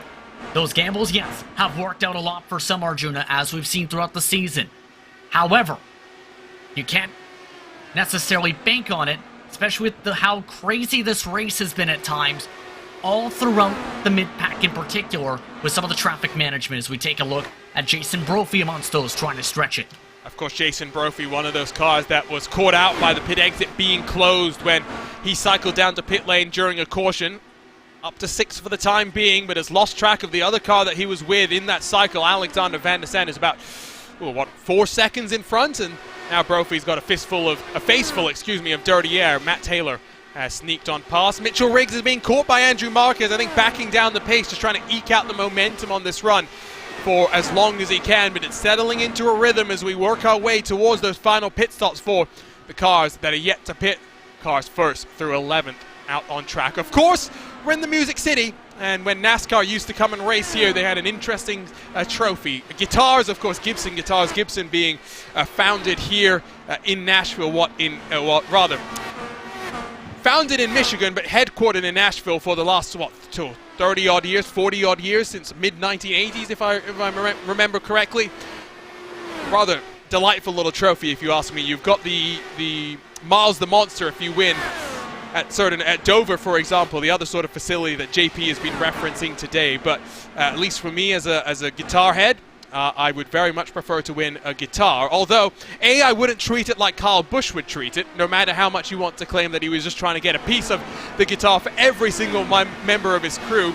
But B, I'm also more partial to other guitar manufacturers, of which there are plenty. Hornet's Nest, talked about it earlier. Ryan Otis sees in front of him Jay Brandt, behind him Michael O'Brien. And as these cars continue to fight it on out here, the intriguing mark has been here too. Briggs has been caught up in a lot of dirty air. That's been costing him a lot of time. Some of the air drivers really struggling to settle on down in said packs right now. Gonna be where you have to watch. Joshua Chin just came into pit, and he overran the access road and cut into the grass. Now, will he have a penalty? I think he's gotten away with it. Up on the jacks he's going to go. We'll watch the pit stop time for The private label Team Hype number 93 machine missed the last couple of rounds of the championship, drops and rolls. 8.3 seconds, no harm, no foul. I believe this is a track where, yes, the access road is there, but I'm not sure if the sim itself, Arjuna, will penalize you if you don't use it. So that may be something that has to be looked towards. As another one comes in, Marquez. So expect more coming in. Larkamp, Branch, Galvin might be amongst those thinking about it soon. It might be Race Control that decides to ding him. Of course, Stewart's here in the Lionheart IndyCar Series. Let's have a look at what happened to him as Marquez is in the box. There you can see just overshoots it a little bit too hard on the entry into turn 3, and at least gathers it up in time to roll the car down onto the pit lane. Marquez is going to roll off. And where is he going to emerge? That's the interesting thing to me. Remember, Riggs was about 2 seconds in front. Marquez, at best, I think, is going to emerge behind Andrew Kinsella. The tire delta, about 20 laps between those pitting now and those who have been out there for a while. Can they gain all the time back is the major question I think a lot of people have. Mitchell Riggs indicating he's coming in. Galvin nearly just smacked the wall down. Here's a look at the leader, though, who's coming on in. He stretched it to under 30 to go. Will this work out for Riggs with this gamble? Nice and tidy on the entry this time around. Look at him swing out wide. That's crucial. Locking up the tires, not so good. But, of course, those rubber... Oh, those tires not going to matter. Alexander Van der Sat has looped it on pit entry. The 96 with more pit stop struggles. Spins it around. But the 96 car goes back in the running order. You have one driver who takes it nice and gently, has the lockup, yes, trying to get right to the commitment cone. Then you have the other who has the same type of apex, and then just forgets to hit the brake, cuts into the grass, and that snaps him around. He was going to be caught spinning regardless there if he wasn't able to lock it down there. Massive mistake from Van der Sat, and his bad race continues on. He did avoid the penalty in the pit lane, though, at the bright side, because he spun it.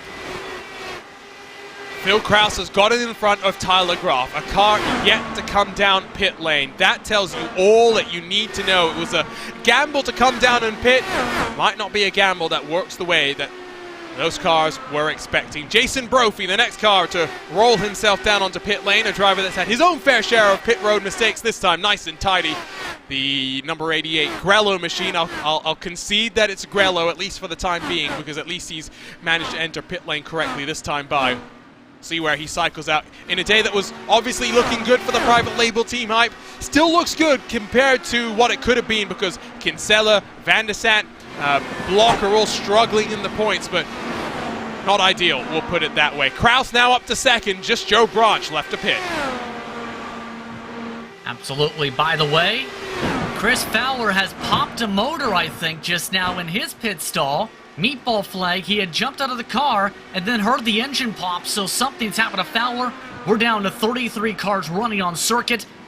Right now, great positioning when it comes to Krause. About to cycle to the lead because Joe Branch is now in. I think Chris Fowler had a pit penalty or something, because he had pit and then come straight back in before that motor expired. So we'll try and get word, but I suspect there was pit road infringement that we might have missed for the car. That does say cursed on the side. Was it self-inflicted? We'll have to wait and see. 3 seconds, the advantage at the front of the field. Phil Krause is 21 laps away from making it 4 wins on the bounce. At about the same time, a few laps ago, it looks like Much to the Third also had a meatball flag pop out. So engines for some of the drivers who had to get massive repairs in some cases, going away. But for Krause, he gained 2 seconds throughout that pit cycle over Newsom and Bensi. Back 3 seconds separate those positions per piece right now. 20 to go. Krause just needs to stay out of trouble here. Some lap traffic, but it shouldn't be too much of a factor by virtue of that mistake. Alexander Van der Sat has dropped off the leading lap, but in the trails of Phil Krause, not far behind. The delta on tires, 24 laps between the two of them. Van der Sat wants to get on pass and make sure he's in a position to stay on the lead lap if the caution were to come back out. Matt Taylor, the MadWorks Motorsports teammate to Chris Fowler, runs in 6th. Again, still fighting with Aaron Morgan. That's been a solid fight so far, or will likely pick up even more so. He has Hero on the side of his car for reference. The HyperX on board. He's been quicker than Morgan for the past little while, a 10th of a second last time, a couple of hundredths the past 5 laps. Just needs to set this up right. There's plenty of traffic ahead with Galvin, Lanini, many others feeding aero wash. and in particular Connor Harrington letting by some of this traffic, and drivers like Luis Gonzalez Nunez also wanting to get by, who are on very fresh tires here. Box 4 laps ago did that 14 Simrace 24/7 car, so you can see the urgency from the man that now lives in Canada. Barrett Rolfe, well, I'm not sure what happened to him. 44 seconds on the box last time around. I think he might have had his own bit of drama. We look at his teammate though, Kite Bomber's back, who's fighting with Andrew Marquez, the New York native, down on the low line. Very high on the apex there, a little bit of a later arc for a moment.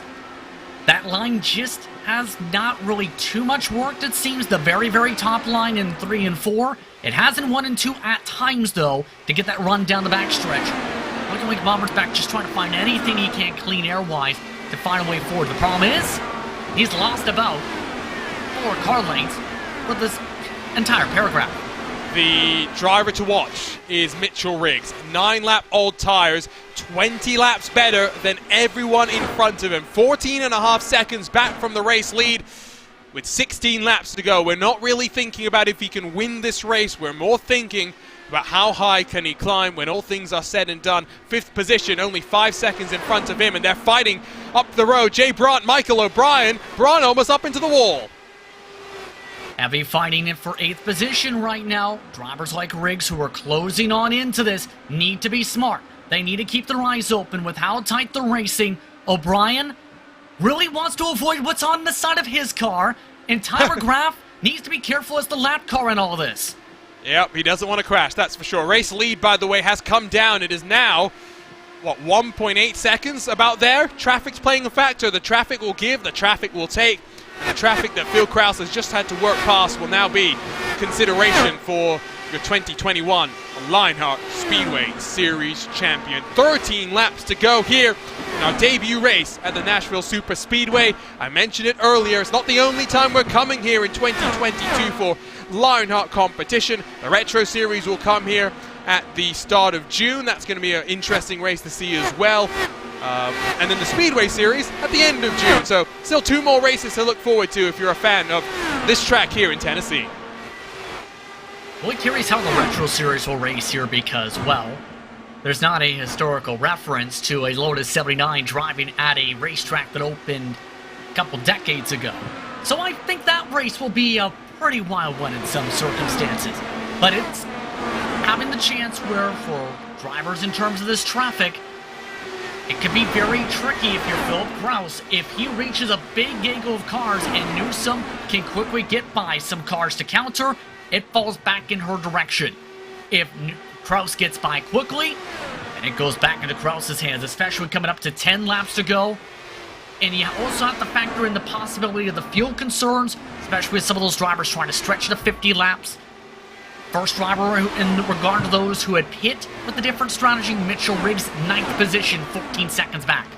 He's closed a second on Aaron Morgan and even Connor Harrington as well. So pace continues to tumble for him, or rather to be steady. 23.7 for him, a 24.3 for Aaron Morgan. Quite considerable. Alexis Newsom has slid backwards again, now 2.8 back from Phil Krause. So the traffic has played a major factor. 9 to go. Krause continues to putter around. He's in control of his destiny here.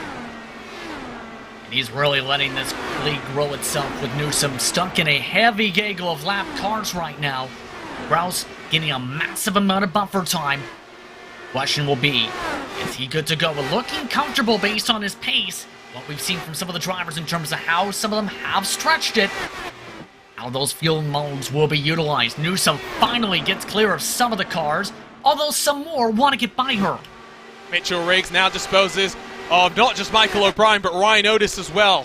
Hasn't closed as much on Connor Harrington, Aaron Morgan as he would have liked. Still 1.5 back with 8 laps to go, but don't count him out of potentially even getting back up into 4th position. What a charge that would be. Jason Brophy fighting now with Andrew Kinsella. Kinsella gets a big old wobble through turn 2, blocks the momentum of Brophy, who takes it 3 wide with Barrett Rolfe and the Ascari Autosport machine. Down low, fresh tires, Jason Brophy will get on through. That's crucial when it comes to the team championship. Brophy's been extremely aggressive in some of these battles after that penalty before. Brophy really wants to get clear, and that fresh tire grip advantage really powering itself ahead. For the private label team Hype Machine coming up to 6 laps to go. Still a bit behind the 8 ball after that trouble for Brophy. But now it's just a matter of close it out, get as many points as you can here, run away if you're Brophy. Mitchell Riggs now 1 second back from those in front as we jump on board with the 09 and the Next Level Racing onboard camera. Look at the lines that he's taking. Look at how he's arcing through the corner, down the gear into 5th as he powers up and rolls off of the corner. Now 1 second back from Matt Taylor, half a second in front Aaron Morgan, and now a full 1.5 in front to Connor Harrington. 5 to go. The target has to be into the top 5. Is it doable is the question. He needs this pace to continue and pass by the cars quickly. And here's something to consider, Arjuna, when it comes to Riggs in his season. 37th to start the year, 32nd, 23rd, 14th, 9th. His finishing positions. He's improved every single race. This would be a new career high, regardless if he can move himself ahead here from this spot, if he stays in 7th or to the top 5. Let's give a shout out to Joshua Chin as well, who is up to 11th after getting an end of line, or having to serve, I should say, an end of line penalty at the start of this race. Might still even be looking at a top 10, not far behind Andrew Marquez, although both cars very similar in terms of the tire life. Running out of time is Mitchell Riggs. Still 8/10ths back as out of turn 4 comes Philip Kraus, white flag in hand for Barney the flagman, being a dominant performance from that number 19 machine.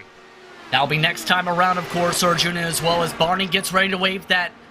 And Kraus, he'll just have to deal with a little bit of traffic ahead. He's been nice and clean. He's been growing the gap with Newsom, really stuck in that traffic. Now, just has to close it out, coming to lap 150. Alexander Van der Sat gets past Kite Bombers back. Those fresh tires working to try and recover some positions. But for Van der Sat, he would have been thinking what could have been if not for that mistake on pit lane. Maybe if he had gone for a slightly different strategy.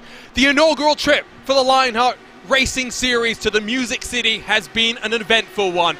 200 miles at the Nashville SuperSpeedway has seen 3 cautions, but plenty of drama. Emerging victorious and dominant today is Phil Kraus. 4 victories in a row, 5 victories this season. Can anyone stop Phil Kraus on his road to becoming a Lionheart IndyCar Series champion? He wins the Next Level Racing Nashville 200. Absolutely dominant. Kraus has set the series on fire when it comes to its consistency these past few weeks, and he is just 1 race away from tying the all-time wins in a row record with Adam Blocker from last season. Kraus, he's joining elite company. Only drivers to do 3 or more wins in a row now, him and Adam Blocker.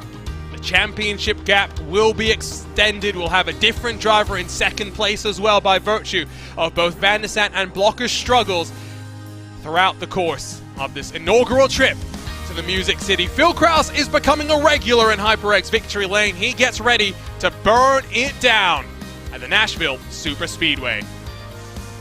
Looks close. He's out of fuel. That looks close on fuel. Don't think we're going to get that. Here we go. There are at least some burnouts, if not some donuts. He'll do the reverse victory lap to cap off a dominant display here today. Let's run you down through your SimRace 24/7 race results. Phil Kraus almost 4 seconds clear of Alexis Newsom in the factory-backed machine. Newsom's best finish of the season. Maybe signs pointing upwards for her number 53. Caleb Benzie, take a bow. We've been talking and praising him. His first podium in his Lionheart IndyCar Series career, improves on his best 5th place finish at Long Beach to start this year off. Connor Harrington in 4th with the private label Team Hype, with Aaron Morgan through the top 5. Some redemption for that 24 car after damage for him multiple times 7 days ago. Matt Taylor, one of our big movers, 12 positions gained in that MadWorks Motorsports number 8 machine, while Mitchell Riggs made the old tires, or new tires, work well, but only up to 7th at the Ascari Autosport car. Ryan Otis, good day for him in 9th, with Andrew Marquez through the top 10. The hard charger goes to Joshua Chin, plus 28 after an end-of-line penalty. He works up into 11th on his return to the series. Jay Brandt behind him, Alexander Van der Sat ruining the mistakes, down in 13th position. Kite Bombers back, the 2nd of the Ascari Autosport machines, finishes in front of Jason Brophy, who had to serve that pit exit penalty that really put to bed any hopes of him working his way forward. He might be slightly disappointed, though, to still finish behind Alexander Van der Sant, given the mistake that we saw from Van der Sant in pit lane. Mike Rigney 16th with Andrew Kinsella, his final race before getting married, down in 17th, but plus 14. Another struggle in qualifying, works his way up in the field. Tony Shaw in 18th with Brian Beard behind him, and 19th through the top 20. We see AJ Musselman in the number 54 car for the second of the factory-packed machines. Joe Branch 21st, down a lap in the field with Ron Hacker, Alex Guyon, Stefan Larkamp, Chris Lanini, Jason Galvin, Matt Houston, and Tyler Graff all stranded, one lap adrift. Behind them, Luis Gonzalez Nunez and Paul Jenkins making it to the checkered flag, along with Barrett Rolfe, Adam Blocker, and Lionel Kalisto. Retiring from this race, Chris Fowler, Robert Malechka, and Adriano Pinheiro, the two coming together. Malechka trying to recover, but still ends up in 35th position. Adam Frazier, Matthias Kraus, Brian Carey, Dustin Wardlow complete the graveyard of cars here at the Nashville SuperSpeedway. What a race it was, our first here in the Music City. That leads us nicely then into our HyperX post-race show, because the Lionheart Racing Series is powered by HyperX, makers of premier gaming gear like the legendary ultra-comfortable Cloud line of gaming headsets. Whatever you play, however you play, HyperX knows we're all gamers. For more information on HyperX products, visit hyperx.com. For the 5th time this year, we head down to HyperX Victory Lane, where we find Philip Kraus. Phil, putting it on pole position was the important thing today. How easy was it, or how difficult was it, to work your way through the lap traffic and keep in control? Oh yeah, gotta be careful. I might need to build a house here at this rate. Like, geez, what a start to the season first off.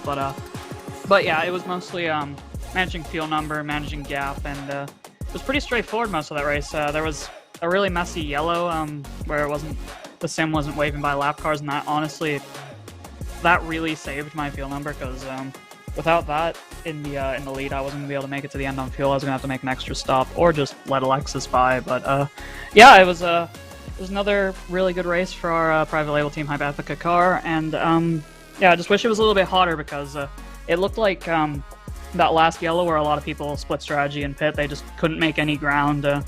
It looked like it was a little bit better the final like 25 laps or so, but yeah, I just wish it was a bit hotter so you guys could have seen some better racing today. So, first race here, what are your thoughts? You want to come back here in 2023, or a one and done in your opinion? If it's a little bit warmer, like 15 degrees, I'd give it another shot, but if it's that temperature, I'd probably say one and done personally, but yeah. Well, and next time we go to Watkins Glen. You're looking to tie Adam Blocker's consecutive win streak of 5 in a row. What are you thinking about that? You do get an off week. I'm sure that's somewhat needed. It's been a frenetic start to the year, and of course we're heading into the biggest event of the year, the iRacing Indy 500. Yeah, it'll be really nice to have that off week. Gives everyone at Private Label Team Hype and Team Talent time to prepare for Indy, because we've kind of been slacking on that recently, but we're going to get our heads down, work on that, and hopefully get a good quality in there. But yeah, definitely the off week's great, and I'm really looking forward to Watkins Glen. It should be interesting with the updated scan. Those curves through the bus stop are going to be lethal if the P2 is anything to go by. I haven't raced here in the IR18, but yeah, it should be really interesting, really fun race, and I'm looking forward to it. Congratulations, Phil. The momentum rolls on. From HyperX Victory Lane to Alexis Newsom, second on the track and the best finish of the season for that number 53 machine. Alexis, again, qualifying was important, but the start was even more important. Jumping Caleb Bensley. What happened there? How were you able to get past the 29 car? Oh yeah, I just got a little bit better of a start. It's always hard to start on the outside of the front row. Time it right, so able to get underneath him, and that was basically all the action the entire race. Well, Phil did mention that if not for that delayed yellow, or the inadvertent not start that we had, he was a bit worried about the fuel number. Were you ever concerned about the fuel mileage there? Were you ever concerned about alternate strategies? Not particularly. I could do like 55 laps pretty easily. Like, it was pretty much the same speed to run in map 3 than 1. So I wasn't too worried about it, even if we went green at the normal time. Well, a good now bounce back after 2 disappointing races. Of course, you finished second at Kentucky. Now it's another second place as well. Hopefully the momentum continues to build. Alexis, we'll see you in a couple of weeks' time at Watkins Glen. Thanks. Good night. Alexis Newsom, second place for the second time this season. Hopefully some momentum starting to build for the number 53 factory-backed machine. Now, for the first time in his career, Caleb Bensie's on the Lionheart IndyCar Series podium. Caleb, qualifying went great. What happened after that? Just maintaining, really.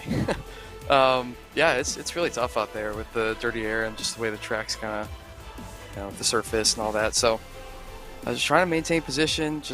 It was kind of weird timed cautions there. Try to save a little bit of fuel here and there, and yeah, it was pretty tricky there coming out in the middle of all the people who pit earlier. So it was just really about keeping the car safe. It was pretty sketchy. So keeping the car safe, keeping track position, hitting fuel numbers. So lots to keep track of, but awesome to get a P3.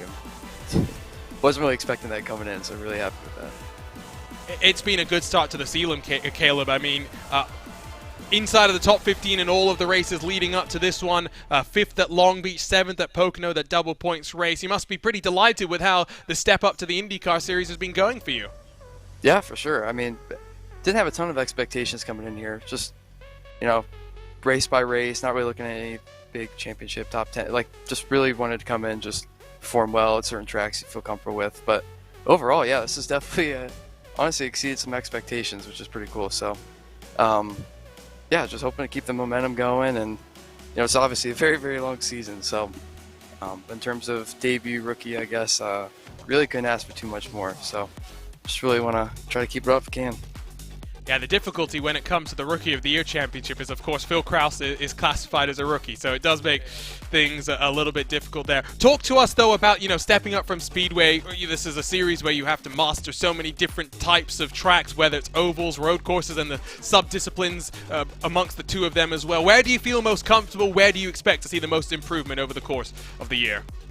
Yeah, thankfully with some other leagues and stuff, I've had quite a bit of experience in both, but yeah, just the intensity of Speedway, and I mean, really helps you prepare for stuff like this, tracks like this. Obviously the faster ovals, and you just gotta be so technical and so precise. And obviously that stuff definitely carries over a lot. But road courses feel pretty good too. But definitely, I know there's some room to improve there. But don't feel like too far off. So just gotta find a little more speed here and there. But overall, feeling pretty good with the car, and like I said, just really hoping to keep the momentum going, because this has definitely been a pretty good start. Well, 2 weeks from now, Watkins Glen, we'll see if that momentum rolls on. Congratulations on the first podium of your career, Caleb. Yeah, I appreciate it. Obviously, got a few people to thank real quick, but yeah, obviously Team Race First Matt, I mean, get me in the series and everything, and got the Monday night broadcast and Race First as well. 40 Racewear, new SM gear out there, Echo Blade on Steam, new video game that's out, Fawn and Fanny, just custom body care, and honestly, a lot of family and friends I know watching tonight, so big shout out to them, as always supporting and following along. So yeah, pretty awesome night. And thanks to you guys as well for a great broadcast.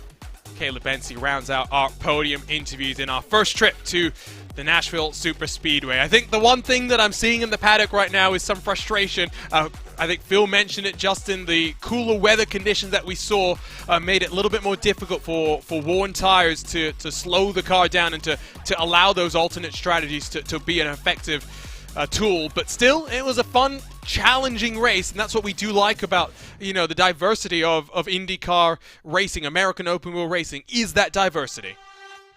Absolutely, and I think this racetrack brought a lot more intrigue than some may have even expected, even when you factor in the weather side, because you still had a lot fair chances for some passes to be done. You had to be feisty to get some of those jobs done. It was difficult to make passes in contrast, though, around the circuit. You had to be smart with how you prepared yourself around the circuit. You had to be smart with how you managed the traffic. All that came to play in so many different ways, and I think even seeing some of the fans watching along here tonight, and seeing some of the folks who know the history of this racetrack, especially the fans and the drivers, such as the Laziers, such as the Scott Dixon fans of the world. This is a racetrack that breeds lots of intrigue for a reason. Well, and the next time we're racing, Phil Krause alluded to it, we go to the updated configuration of Watkins Glen International, a trip to upstate New York 2 weeks from now, same time, same place. Join us for round 7. The ButtKicker Grand Prix of Watkins Glen. Going to be fascinating to see how the IndyCars take to this updated surface, this updated curb, and some of the new track limits as well. We should see a fantastic race. And if Silverstone's anything to go by, you see the first sector here, how fast, how flowing it is. If we saw chaos at Silverstone, we'll likely see chaos once again when we head to round 7 of the 2022 Lionheart IndyCar Series. That wraps things up, though, from the Nashville SuperSpeedway. Before we say goodbye, we'd like to thank those that make this possible, starting with the title sponsor of the Lionheart IndyCar Series. You're passionate about sim racing, but it always feels a little flat compared to the feeling of driving a real car. Now you can actually feel what it's like to drive a race car. ButtKicker haptic hardware and software are easy to install and let you feel every bump in the track, slip of your tire, and engine redline. The tactile feedback is so accurate, you'll be driving faster and having more fun than ever before. The Lionheart Racing Series is powered by HyperX, makers of premier gaming gear like the legendary ultra-comfortable Cloud line of gaming headsets. Whatever you play, however you play, HyperX knows we're all gamers. For more information on HyperX products, visit hyperx.com.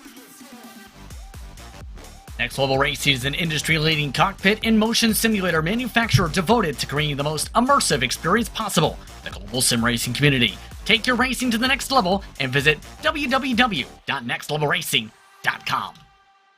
Moser Racing is revolutionizing sim racing with the development of industry-leading hardware and software products like their R9 direct drive wheelbase and GS steering wheel. Featuring zero-delay wireless technology and made from high-end materials, Moser Racing delivers the precision you need to reach victory lane. Gomez Sim Industries are makers of high-end esports equipment and controls. Precision built using nothing but the best materials available today. Passion and handmade craftsmanship drive each made-to-order build, creating a driving experience like no other. Visit GomezSimIndustries.com. And it's not just them, but so many more that make this happen. To learn more about the partners of the Lionheart Racing Series, or to learn about the 3 competitions the Lionheart sanctioning body puts on, visit LionheartRacingSeries.com for more information. And do remember to stay involved on social media by following Lionheart to stay connected with the comings and goings of the virtual paddock.